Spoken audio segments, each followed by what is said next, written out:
محمد باقر علیہ السلام کے مصائب میں ایک سخت ترین مصیبت ہے، چاہے علم امامت کی تو بات ہی جدا ہے، میں تو ایک عام حالت میں بات کر رہا ہوں، چاہے فقط ایک 3 سال کا بچہ ہو، آپ اس کے سامنے باپ کو تھپڑ مار دیں، اس 3 سال کے بچے کی کیا کیفیت ہوگی آپ دیکھیے گا۔ اس سے بڑا ظلم ہو نہیں سکتا، اس سے بڑے سخت مصائب ہو نہیں سکتے کہ وہ ایک چھوٹا بچہ دیکھے کہ اس کے باپ کو مارا جا رہا ہے۔ 3 سال کے مولا محمد باقر علیہ السلام ہیں اور باپ کے ہاتھوں میں ہتھکڑیاں ہیں، کمر میں لنگر ہے، پیروں میں بیڑیاں ہیں، گلے میں توق ہے۔ سید سجاد کی پشت پر کربلا کی تاریخ لکھی گئی ہے اور اس کے چشمدید گواہ ہیں امام محمد باقر علیہ السلام۔ امام محمد باقر کی ایک وصیت ہے جس وصیت پر آپ عمل کر رہے ہیں اس وقت۔ جب امام کی شہادت قریب تھی نا تو امام نے فرمایا تھا کہ میرے مال میں سے ایک حصہ متعین کرنا کہ منا کے میدان میں میرا ماتم ہوتا رہے۔ آپ مجلس امام محمد باقر علیہ السلام میں موجود ہیں، یہ امام باقر کی تمنا تھی کہ منا کے میدان میں میرا ماتم ہوتا رہے۔ کیوں؟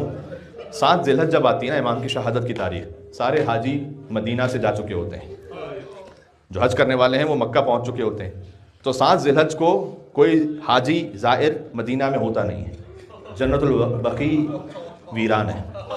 امام کی اس وقت مخصوص شیعہ کوئی ہوں تو وہ زیارت پر پہنچے وہاں پر، ورنہ حاجی ہوتے ہیں وہ مدینہ چھوڑ چکے ہوتے ہیں۔ تو امام کی یہ تمنا تھی کہ جہاں کہیں اجتماع ہو لوگوں کا منا کے میدان میں وہاں میرا ذکر ہو، تو آپ کا یہ اتنا بڑا اجتماع یہاں اس وقت امام محمد باقر علیہ السلام کے قلب کی تسکین کا سبب ہے، اور ان کی جدہ بی بی فاطمہ الزہرا سلام اللہ علیہا کی تسکین کا سبب ہے۔ پرسہ لینے کے لیے مدینہ سے زہرا آئی ہیں، شام سے بی بی زینب آئی ہیں، اور وہ 4 سال کی بچی بھی آئی ہے جو مولا محمد باقر کے ساتھ ساتھ تھی۔ ہائے ہائے ہائے ہائے،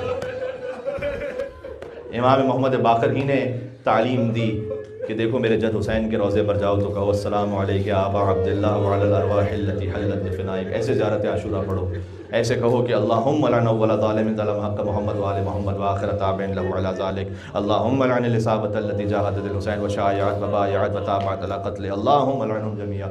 امام محمد باقر علیہ السلام نے زیارت عاشورہ تعلیم فرمائی۔ یہ وہی امام ہیں کہ جنہوں نے یہ بھی ارشاد فرمایا ہے کہ اگر تمہارے آنسو بہیں میرے جد حسین پر ہوتے ہوئے، ہر امام ہی مظلوم ہے لیکن سب نے کہا حسین پر رو، حسین پر رو، اور چونکہ امام محمد باقر کی تو نگاہوں میں وہ سارا منظر ہے کہ وہ شمر جالس علی صدر، شمر امام حسین کے سینے پر بیٹھا اور اس نے داڑھی پکڑ کر امام حسین علیہ السلام کو شہید کرنا چاہیے۔ امام محمد باقر خود کربلا میں ہیں، فرمایا اگر تم میرے جد حسین پر ایسے رو کہ آنسو بہتے ہوئے رخسار تک آ جائیں تو اللہ جنت میں رسول اللہ کے ساتھ تمہیں خاص مقام عطا فرمائے گا۔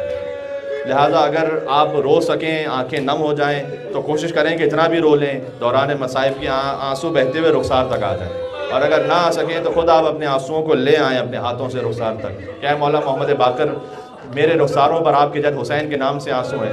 ہائے ہائے ہائے، اللہ اکبر اللہ اکبر۔ امام محمد باقر علیہ السلام، شام ابن عبد الملک نے امام علیہ السلام کو زہر دیا ہے، مولا کی شہادت ہوئی ہے، زین میں زہر دیا گیا امام کو۔ آپ جانتے ہیں میں نے عرض کیا تھا کہ مختلف ائمہ کے زہر کی کیفیتیں بھی مختلف ہیں۔ حسن مجتبیٰ کے کلیجے کٹ کٹ کٹ رکے لگن میں آ رہے تھے، امام محمد تقی الجواد کو ایسا زہر دیا گیا تھا کہ شدید پیاسے تھے، امام بار بار العطش العطش کہتے تھے۔ زین سے جب امام محمد باقر علیہ السلام کو زہر دیا گیا تو امام کا پورا جسم زرد پڑنے لگا تھا۔ میں چند فقرے امام محمد باقر علیہ السلام ہی نے جو مصائب ارشاد فرمائے ان سے بھی پڑھوں گا۔ امام محمد باقر علیہ السلام لیکن جب شہادت کی منزل آ گئی تو روایت میں ہے کہ گھر میں احترام کے ساتھ امام محمد باقر کو امام صادق علیہ السلام نے غسل دیا ہے، احترام کے ساتھ کفن دیا، جنازہ ہوا امام کا۔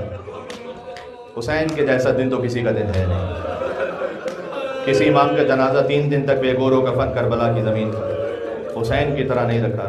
اللہ اکبر۔ امام محمد باقر علیہ السلام کا جنازہ چلا اور احترام کے ساتھ بقیع میں باپ کے پہلو میں دفن کیا گیا۔ یاد ہے امام حسن علیہ السلام کے مصائب میں نے پڑھے تھے، جب وہ نانا کے پہلو میں آنا چاہتے تھے تو کسی نے دفن ہونے کی اجازت نہیں دی تھی، تیر مارے گئے، حسن مجتبیٰ کا جنازہ خون سے تر ہو گیا، وہ کفن خون سے تر ہو گیا۔ اللہ اکبر۔ لیکن امام محمد باقر علیہ السلام کا جنازہ جب جنت البقیع چلا تو ادب احترام کے ساتھ امام زین العابدین کے پہلو میں دفن کیا گیا۔ ایک فقرہ مجھے یہاں کہنے دیں، امام حسن امام زین العابدین، امام محمد باقر، امام جعفر صادق علیہ السلام. جو قبریں آپ اس وقت سوچتے ہیں نا، ایسا نہیں کہ شروع سے ایسی ہی قبریں تھیں. ان قبروں کے بعد اس پہ مزار بھی تھے، اس میں گنبد بھی تھے، اس میں ایک زری بھی موجود تھی جو بعد میں منہدم کی گئی. 4 ائمہ ہیں جن کی قبریں پامال ہوئی ہیں. امام حسن، امام زین العابدین، امام محمد باقر، امام جعفر صادق، ان کی قبریں پامال ہو گئیں. لاشا فقط ایک کا پامال ہو گئی.